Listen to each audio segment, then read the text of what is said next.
Okay, here we go. It's going to be loud.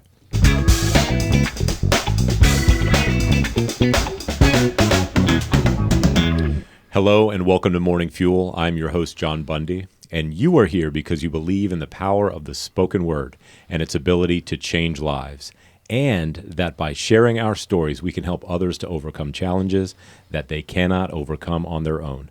Whether it's a victory you need to win in business or in your own personal life, you understand that answers can be found in listening to others who are willing to share their stories, knowing that their story ultimately doesn't belong to them. All right, today's guest, having a strong desire for growing other people's businesses is what gave him the gumption to start his own. The thing that really lights his fire is his favorite thing about what he does, and that is seeing an opportunity and unleashing the potential in others. His top methods for keeping productive in business are to minimize distraction and maximize output. When asked what advice he has to offer others aspiring to succeed in business is, start today, not tomorrow. Plan often, but run more. One interesting thing about him he wants people to know is his belief that comedy is relevant to everybody, so check out his meme page. Please extend a warm Morning Fuel podcast welcome to owner and director of Grind Flame, Matt Smith. Howdy. Howdy. So Howdy. If you want to Google me, it's actually Matt Kratos.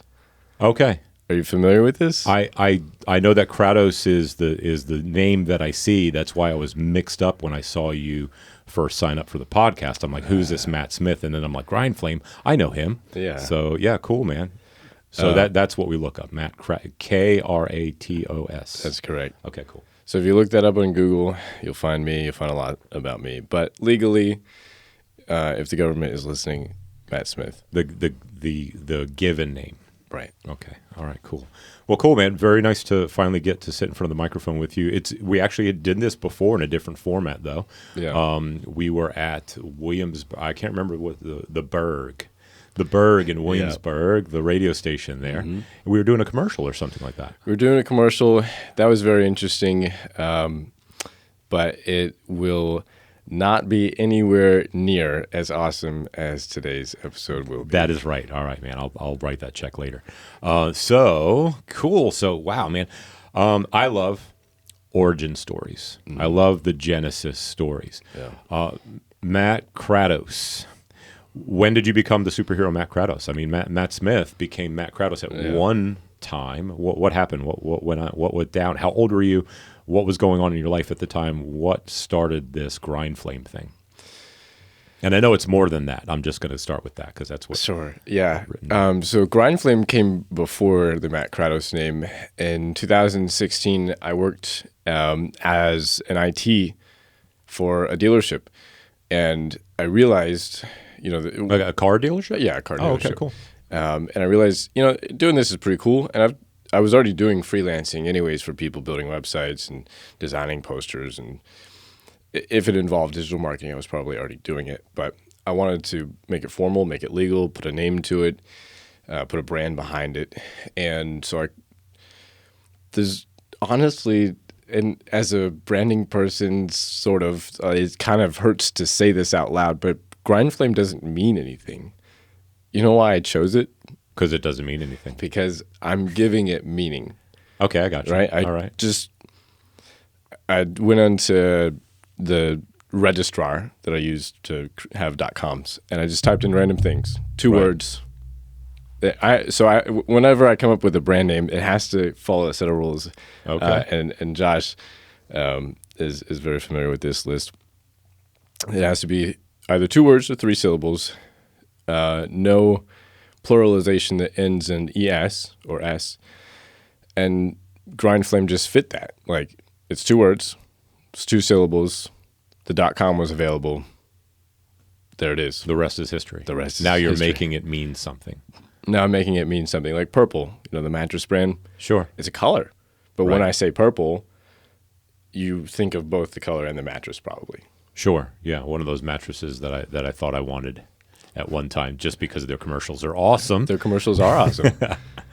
Yeah. So So when was this? When did you just want to, was it, hey, let's name this thing and then come up with an idea of what it is or what I'm going to do with it? Or did you know what you wanted to do?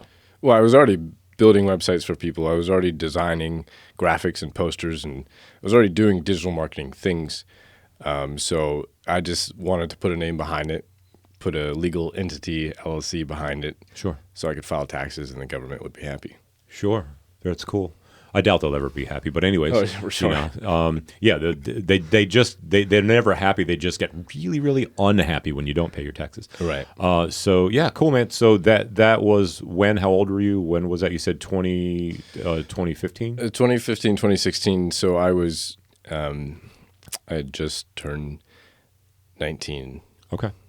Yeah. So you're starting this out of high school or out of college, or did you even go to college? Or I what? didn't go to college. Okay. Smart. So, Very smart. I was homeschooled, so I finished high school early, and that's actually how I got my career started early. Is I just worked when other kids were in high school. Gotcha. I was just working. Cool. Man, that's good to hear because my daughter is gonna. I'm convinced that because she's a business owner, she hasn't graduated high school yet. Yeah. Then looking at the business model and what she's working with and the possibilities, understanding how many clients she needs and all that kind of stuff. She'll be making, 6 figures before she steps out of high school. Absolutely. And drafting employees from her high school. So that's cool stuff, man. Awesome. It does work.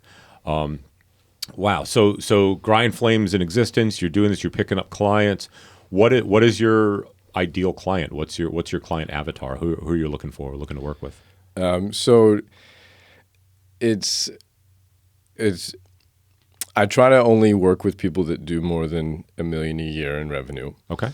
That doesn't always happen because I do have a heart. Sure. And not saying that as a brand you can't have strict requirements, and I honestly believe that you should, which is why I do. I have a few nonprofits, which I love. They're great people. They treat me well. They pay their bill. And then I have a few other clients that are home service, right? Or there's a tattoo shop. And anyone that really believes that their business can grow through digital marketing, that's who I want. Someone who's familiar with businesses and its challenges, but is aware that there's a solution, and that is just market yourself. Cool. Very cool. So do you have a specialty, or do you kind of just do anything digital? I try to stick with service businesses, ones that actually go to people's homes generally, or at least service in general. I don't like to work with product businesses or e-commerce. I do occasionally, but service is where it's at. A recurring service, more specifically. Interesting thing about business is that it has to profit, right? Yeah, sure. And it cannot profit as easily if you have to go continue to fish. If there was a machine that printed fish every month just because you had a boat, wouldn't you want that? Sure, It sounds imaginary, but that's the way that business kind of is in a service business. Cool. And speaking of printing fish, you have a great sense of humor. I love your sense of humor. Sometimes I don't get it. It takes me a little while to get it. I see your Instagram posts and stuff like that. Yeah. And then the second time I look at it, I'm like, oh wow, that's clever. So that's a big part of what you do. Do you have some clients that kind of let you inject your humor into, like maybe the way you market them, or do you get that? Isn't that refreshment on occasion? Sometimes. Generally, we do work with more serious kinds of businesses, but then there are some that are like, that's hilarious, move forward with it. So, and when that happens, I'm happy because that's a piece of heaven on earth, right? Absolutely, there. It is. I think of my first kind of epiphany when it came to comedy and marketing was with the Harmon Brothers. The Squatty Potty, Purple Mattress, right? That's things how I like know that. Yeah, so read their book Poop to Gold, Yep, and I it's have like, man, just to have people just get it. If you make people feel good, Yeah. if you get a laugh out of folks, they're going to continue to want to see your ads, and they're Right. going to buy your product. I mean, I don't know how good Purple Mattress is. I really don't. I mean, I've heard some bad reviews. I've heard some good reviews. But the thing is, I wanted one of those stinking mattresses because I thought, one, Goldilocks was hot, and their commercials were freaking hilarious. Yeah, absolutely. So it was awesome. Yeah. Same thing with Squatty Potty. I mean, a unicorn pooping ice cream. I mean, you go, that's the dumbest thing I've ever heard. But then when you watch an English knight narrate the whole thing, Right. you're like, I've got to have that thing. I don't know if I have a problem pooping, but I definitely want that Squatty Potty. Yeah. So that's interesting. So back to all right. I like serious business, but I really want to talk about the memes. Sure.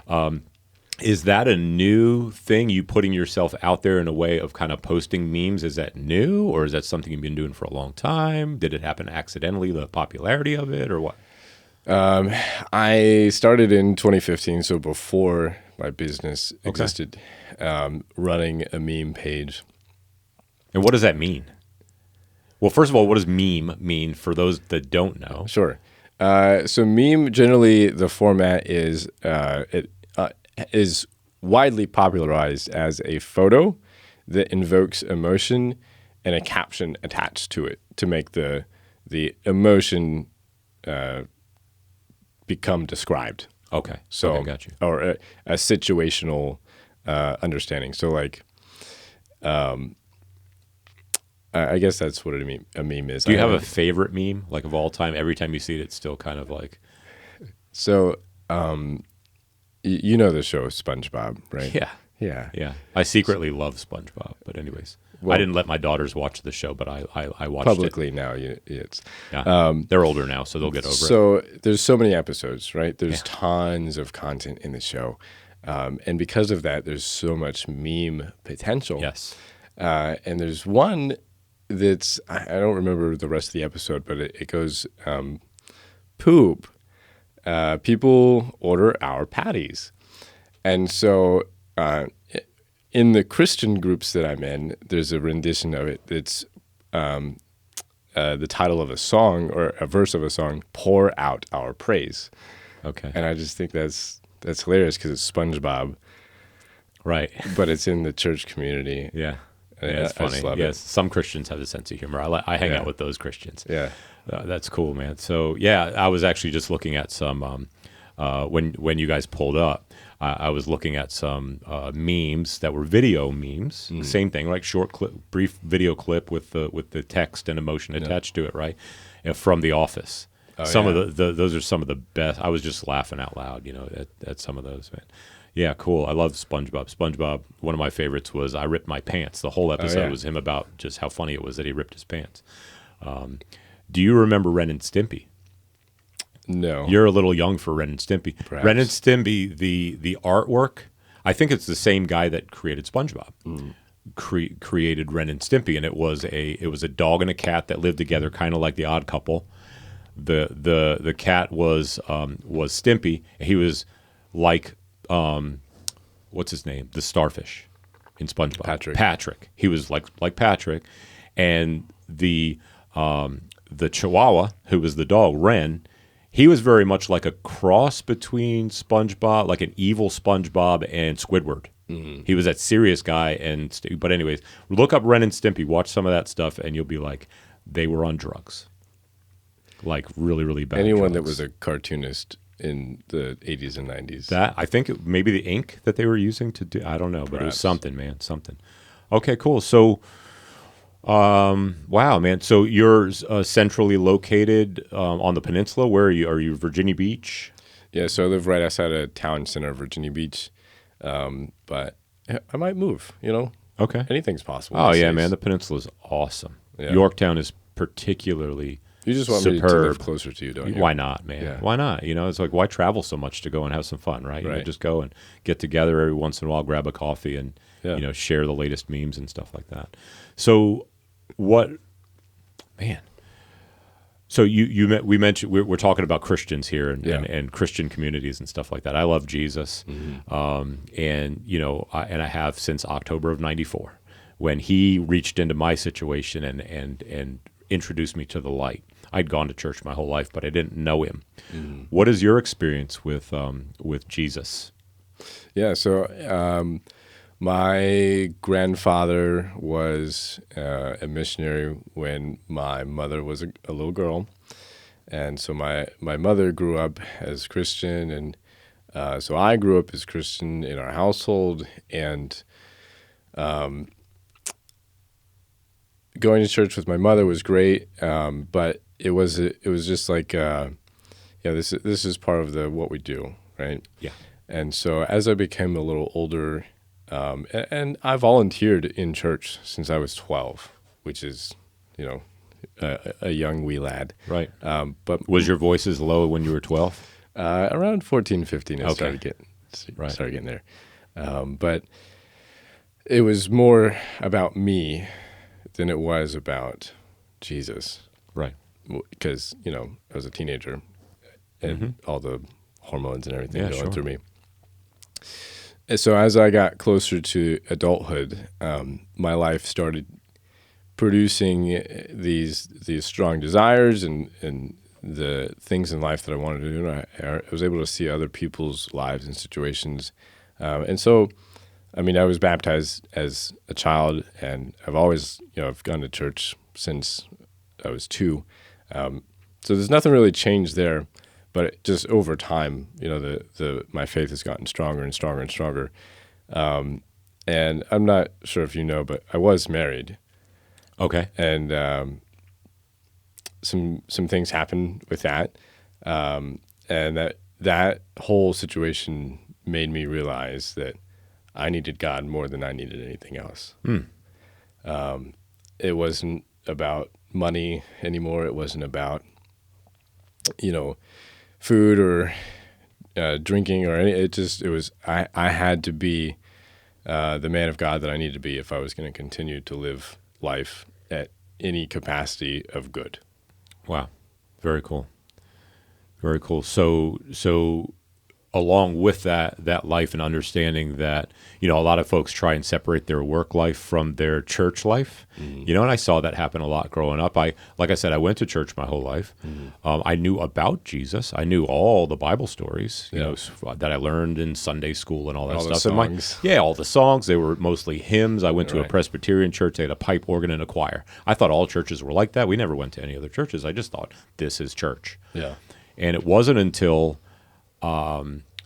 my early 20s that I was at the lowest of the low point of my life. God reached into my situation and then brought me around people, or I would say pretty much brought people around me that actually knew him. Yeah. And I thought still, I grew up in church, I know about Jesus. Sure. I kind of would hold my own in conversations about scripture and stuff like that because I knew the word. Yeah. But I didn't have any spiritual connection to it.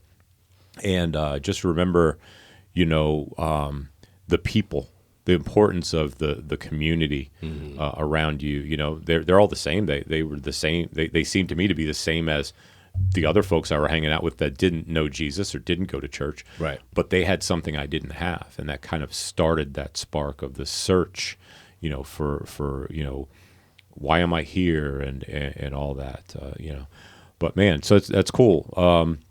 Do you have a church that you attend or a community that you're a part of? Yeah, Salt Church. We meet actually in a theater right now.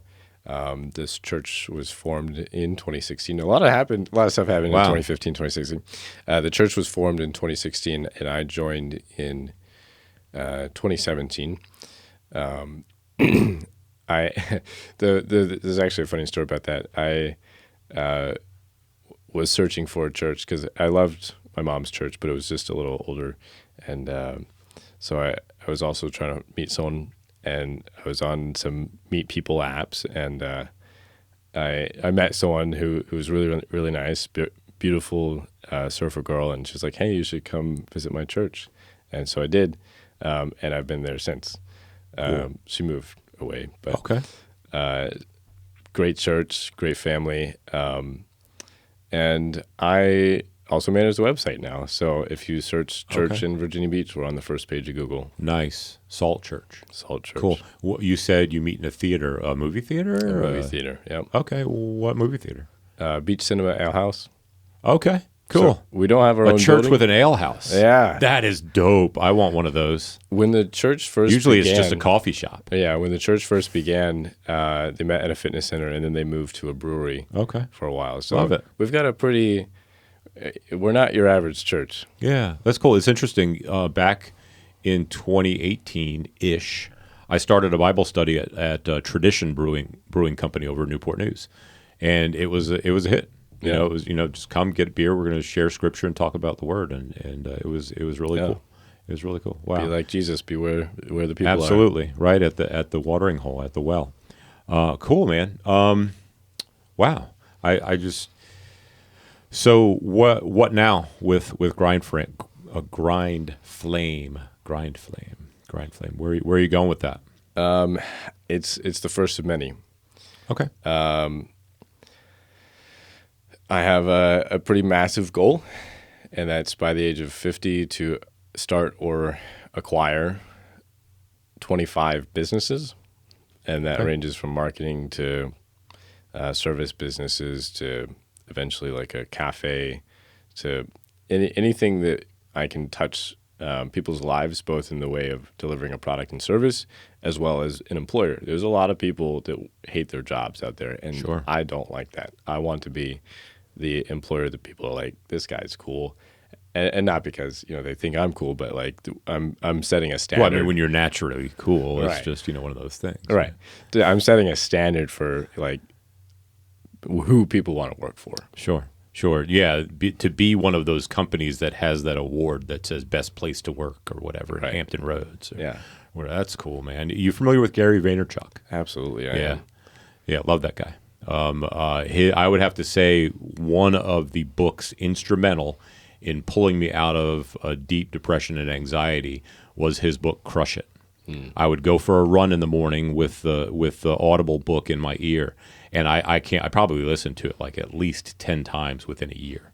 Yeah. But just hearing those stories of people that just did that thing they loved and put it out there on social media and just kept on, yeah, man, that's cool. All right, so before I ask my last question, how do we talked about this a little bit at the beginning, but how do folks find you on social media? Matt.kratos, matt.kratos. That's my Instagram and my TikTok. I accidentally misnamed my TikTok once when I was renaming it. Oh, and okay. but it's fixed now. mattkratos.com if you want to find out everything that I do that's beyond Grindflame. And then, of course, grindflame.com if you want to check that out. Cool. Very good. Well, awesome. So my last question is, Matt Kratos of Grindflame and the potential 25 other businesses before 50 years old. What do you need most right now as a business owner, the person behind the business? We heard a little bit about your morning fuel here today. What gets you up? What gets you going? But what do you need right now? Oh, wow.